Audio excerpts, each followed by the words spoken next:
जय श्री कृष्णा। जय श्री राधे। भगवान श्री कृष्ण ने गीता में कहा है कि यदत आचरेत पुरुषः श्रेष्ठतरो जना सह यत् प्रमाणम लोकस तदनुवर्तते। जैसा आचरण श्रेष्ठ जन करते हैं तदनुसार उनकी पीढ़ियां वैसा ही आचरण करती हैं। महाजनो येन गताः सपन्था। मार्ग वही श्रेष्ठ है जिस पर महाजन चले हों। महाजन का तात्पर्य श्रेष्ठ आचरण युक्त पुरुष, जिन्होंने अपने जीवन में जिस श्रेष्ठ मार्ग का चयन किया हो उस श्रेष्ठ मार्ग पर चले हों, उसका अनुसरण आने वाली पीढ़ियों को करना चाहिए। हमारा जीवन बहुत ही क्षणिक है।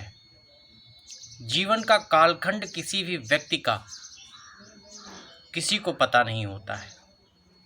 कौन कितने समय तक इस संसार में आया है, कितने समय तक रहेगा, भूतो न भविष्यति, कोई नहीं जानता।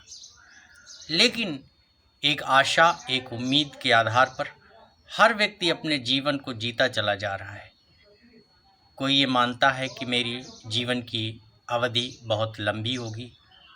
कोई सोचता है कि मैं अमरत्व को प्राप्त कर चुका हूँ, मुझे कभी मृत्यु के मुख में जाना ही नहीं है। लेकिन यथार्थ सत्य तो यही है कि जो इस संसार सागर में आया है उसे इस संसार सागर से मुक्ति पानी ही होगी। लेकिन हम इस संसार में क्यों आए हैं? क्या प्रयोजन है, क्या उद्देश्य है हमारा इस संसार में आने का? सिर्फ जन्म लेना और बाल्यकाल की अवस्था से वृद्धावस्था की अवस्था के मध्य रोटी, कपड़ा, मकान इत्यादि व्यवस्थाओं से संयुक्त होकर के मृत्यु के मुख में चले जाना, क्या यही जीवन है? क्या यही जीवन का उद्देश्य है? कदापि नहीं। पुरुष तभी महापुरुष होता है जब वो अपने इस जीवन में उन श्रेष्ठ कार्यों का संपादन करता है जो कालांतर में युगों युगों तक याद किए जाते हैं। अधिकांश मानव जीता है और जीता चला जाता है, रोटी, कपड़ा और मकान की व्यवस्था में अपने जीवन की पूरी अवधि को समाप्त कर देता है और एक दिन मृत्यु के मुख में सब कुछ छोड़ करके चला जाता है। ईश्वर ने यदि हमें जीवन दिया है और हमें सद्बुद्धि दी है तो अपने इस जीवन का सदुपयोग हमें करना चाहिए। ईश्वर के चरणों में शरणागत रहते हुए ईश्वर की कृपा और उसकी करुणा का धन्यवाद देते हुए जीवन के कुछ पलों को हमें समाज के हित में, समाजोपयोगी कार्यों में, धर्मादि कार्यों में, लोगों के कल्याण में लगाना चाहिए। तभी जीवन की महत्ता सिद्ध होगी। अन्यथा हम जीवन जिए और कब चले गए पता ही नहीं चलेगा। पुरुष से महापुरुष की श्रेणी में वही व्यक्ति आते हैं जो अपने जीवन में सामान्य कार्यों को नहीं बल्कि श्रेष्ठ कार्यों का पूरे समर्पण भाव से संपादन करते हैं। मैं ये देख रहा हूँ कि व्यक्ति बचपन से किशोरावस्था से प्रौढ़ावस्था और वृद्धावस्था में जाता है और इस जीवन की अवधि में वो सिर्फ रोटी और कपड़ा और मकान की व्यवस्थाओं तक ही सीमित रह जाता है। ईश्वर की शरण में तब जाता है जब उसे ईश्वर से कोई आवश्यकता होती है, उसकी कोई डिमांड होती है, कुछ मनोकामनाएं होती हैं जिन्हें पूर्ति के लिए वो ईश्वर को सर्वश्रेष्ठ स्रोत मानता है, माध्यम मानता है। क्या हम ईश्वर की शरण में इसलिए नहीं जा सकते कि प्रभु आपने जो जीवन दिया, आपने जो शरीर दिया, आपने सद्बुद्धि दी, जो व्यवस्थाएं दी, उसका आपका धन्यवाद। हम ईश्वर की शरण में जाते हैं धन्यवाद व्यक्त करने के लिए नहीं, ईश्वर से उन मनोकामनाओं की पूर्ति करने हेतु जाते हैं जो ईश्वर की कृपा से हमारे जीवन में हो सकती हैं। कोई बीमारी से ग्रस्त है, किसी को नौकरी चाहिए, किसी को अच्छी पत्नी अच्छा पति चाहिए, किसी को पुत्रादि मकान आदि की व्यवस्था चाहिए। विभिन्न प्रकार की समस्याओं से ग्रस्त मानव ईश्वर की शरण में जाता है और ईश्वर से मांगता है। जाना भी चाहिए कि ईश्वर ही वो सर्वश्रेष्ठ, सर्वशक्तिशाली, सर्वसक्षम है जो अपने बच्चों पर पूरी कृपा करता है। हमें अपने इस जीवन में गीता के सिद्धांत का अनुपालन करना चाहिए कि यदत आचरित पुरुषा श्रेष्ठतरो जना स यत् प्रमाणम लोकस तदनुवर्तते। हमारे जीवन में यदि कोई कार्य श्रेष्ठ रूप में संपादित नहीं हो रहा, यानी अपने जीवन का कुछ कालखंड समाजोपयोगी कार्यों में, धर्मोपयोगी कार्यों में, लोक कल्याण में नहीं लगा रहे हैं, तो हमारा जीवन निष्प्राय है, निष्प्रयोज्य है, मृतप्राय है। हमारे जीवन का कोई उद्देश्य नहीं। मित्रों, यदि हमें ईश्वर ने मनुष्य जन्म दिया है, सोचने समझने की शक्ति दी है, बुद्धि विवेक दिया है, आर्थिक संसाधनों से युक्त बनाया है, तो हमारा ये उद्देश्य होना चाहिए कि हम अपने जीवन में ज़रूरतमंद लोगों की मदद करें, जो पीड़ित हैं, परेशान हैं, किसी भी समस्याओं से ग्रस्त हैं, उनकी समस्याओं में हम उनका साथ दें, सहयोग करें। कुछ नहीं कर सकते हैं तो पीड़ित व्यक्ति का मनोबल तो न तोड़ने दें। पीड़ित व्यक्ति, परेशान व्यक्ति, समस्या से ग्रस्त व्यक्ति का मनोबल तो बढ़ाते रहें। मैं ये अपने जीवन में प्रायः देखता रहता हूँ कि अपने जीवन के सुख और अपने जीवन के प्रमादी आदि व्यवस्थाओं में हम लाखों रुपए का व्यय कर देते हैं। लाखों करोड़ों रुपए आवास की व्यवस्था में, भोजन की व्यवस्था में, वाहन इत्यादि की व्यवस्था में खर्च करते हैं। कोई भी कार्यक्रम यदि हम स्वयं का करते हैं, आयोजन करते हैं, उसमें लाखों रुपए का व्यय कर देते हैं। लेकिन क्या कभी हमने सोचा है कि हमारे इस जीवन में कुछ लोग ऐसे भी मिलते हैं जिनके ऊपर यदि आप अपना थोड़ा सा भी सहयोग यदि प्रदान कर दें तो उनका जीवन, उनका भविष्य सुधर जाता है। न जाने कितनी गरीब बच्चियां हैं, शिक्षित हैं, योग्य हैं, लेकिन धन की व्यवस्था पर उनके परिवार में नहीं है, माता पिता के पास उनके वैवाहिक जीवन के लिए धन की व्यवस्था इतनी नहीं है कि वो अपनी बच्चियों का अच्छी जगह, अच्छे व्यक्ति के साथ, सुयोग्य वर्ग के साथ विवाह कर सके, क्योंकि धन की कमी है। बहुत से बच्चे ऐसे हैं जो बुद्धिमान हैं, योग्यता है, लेकिन धन के अभाव में शिक्षित नहीं हो पाते, शिक्षा की अच्छी व्यवस्था नहीं हो पाती। क्या हम ऐसे बच्चों के लिए शिक्षा की व्यवस्था को प्रदान करने के लिए अपने कुछ संसाधनों में कटौती करके उनका हित कर सकें? बहुत से माताएं, बहनें, बच्चे, व्यक्ति ऐसे हैं जो रोगों से ग्रस्त हैं, धन के अभाव में उनका इलाज नहीं हो पा रहा है। क्या हम ये सोच नहीं सकते अपने आय का कुछ हिस्सा ऐसे लोगों के इलाज में हम लगाएं, ताकि वो एक स्वस्थ जीवन जी करके अच्छा कार्य कर सकें? हम धर्मादि कार्यों में बहुत कुछ खर्च करते हैं, बड़ी बड़ी यात्राओं पे जाते हैं, तीर्थ यात्राओं में जाते हैं, धार्मिक कार्यक्रमों का आयोजन करते हैं, अच्छी बात है। लेकिन हर धार्मिक कार्यक्रमों में यही संदेश है कि जन कल्याण की भावना आपके अंदर यदि उत्पन्न नहीं हुई, जन कल्याण की इच्छा यदि आपके अंदर उत्पन्न नहीं हुई, तो आपका कोई भी धर्मादि कार्य ईश्वर कभी स्वीकार नहीं करता है। महादेव का प्रिय अभिषेक, दुग्धाभिषेक करते हैं हम लोग,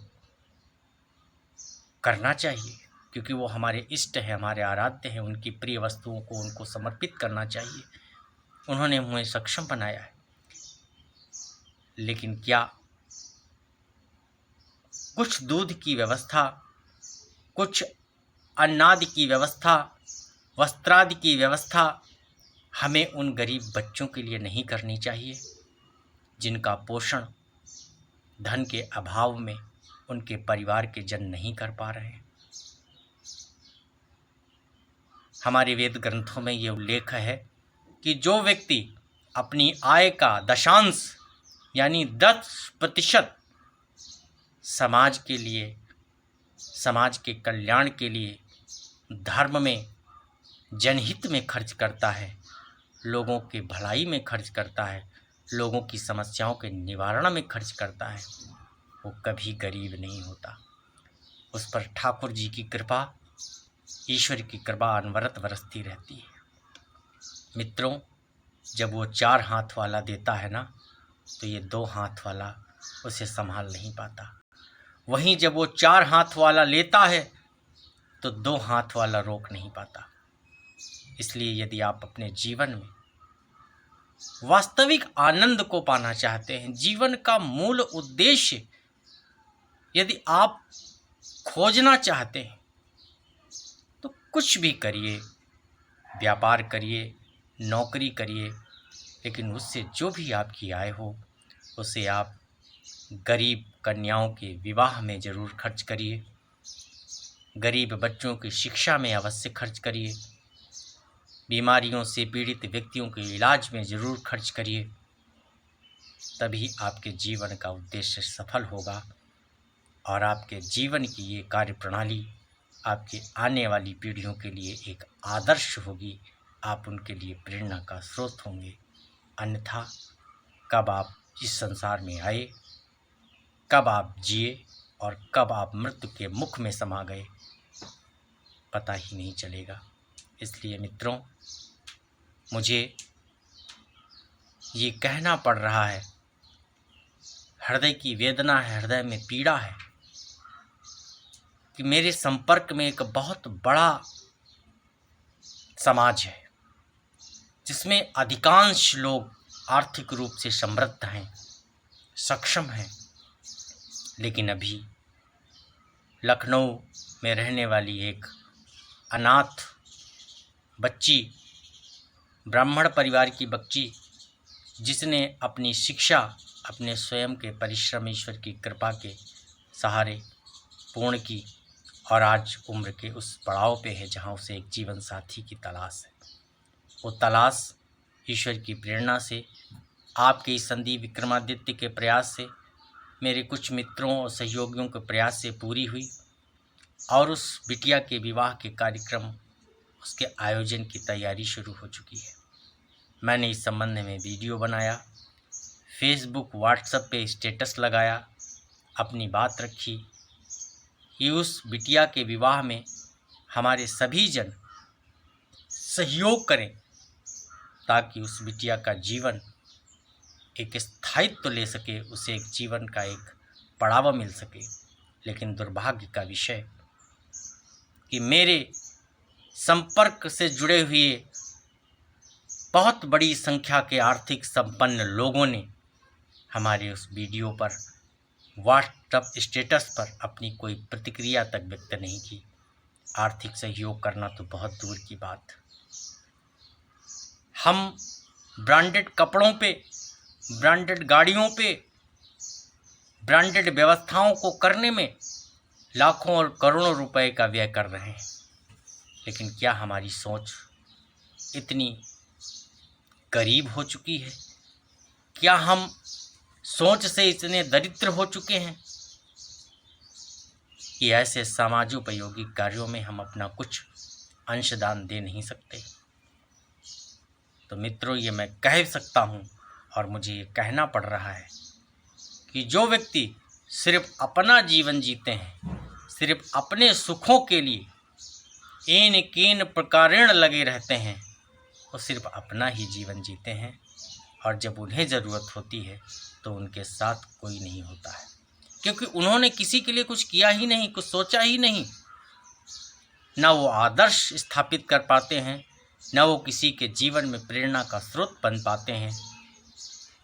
वो एक पुरुष के रूप में जन्म लेते हैं और पुरुष के रूप में ही मृत्यु के मुख में समा जाते हैं, महापुरुष नहीं हो पाते। बहुत से देवी देवता हैं, लेकिन महा शब्द सिर्फ महादेव के आगे लगा, भगवान भोलेनाथ के आगे लगा। क्यों? क्योंकि उन्होंने जन कल्याण के लिए, समाज के कल्याण के लिए, विश्व के कल्याण के लिए सब कुछ किया। संसार को अमृत का पान कराया और स्वयं विष का पान किया।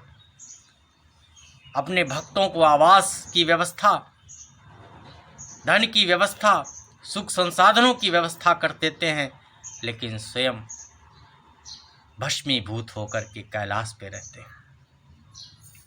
उन्होंने अपने जीवन के लिए कुछ भी नहीं किया। जो भक्त उनकी शरण में आया उसको दे ही दिया। भगवान भोलेनाथ के अनगिनत पुजारी हैं, भगवान महादेव के अनगिनत भक्त हैं, और मैं ऐसे भक्तों को भी आह्वान करता हूँ कि वे महादेव के जीवन से, महादेव के आदर्श से कुछ सीखें। हम महादेव के पुजारी हैं तो क्या महादेव की तरह अपने जीवन में आचरण स्थापित नहीं कर सकते? महादेव के जैसे कार्य हमारे जीवन में नहीं दिखते। जो जैसा होता है उसका वैसा इष्ट होता है, और जिसका जैसा इष्ट होता है वो वैसा बन जाता है।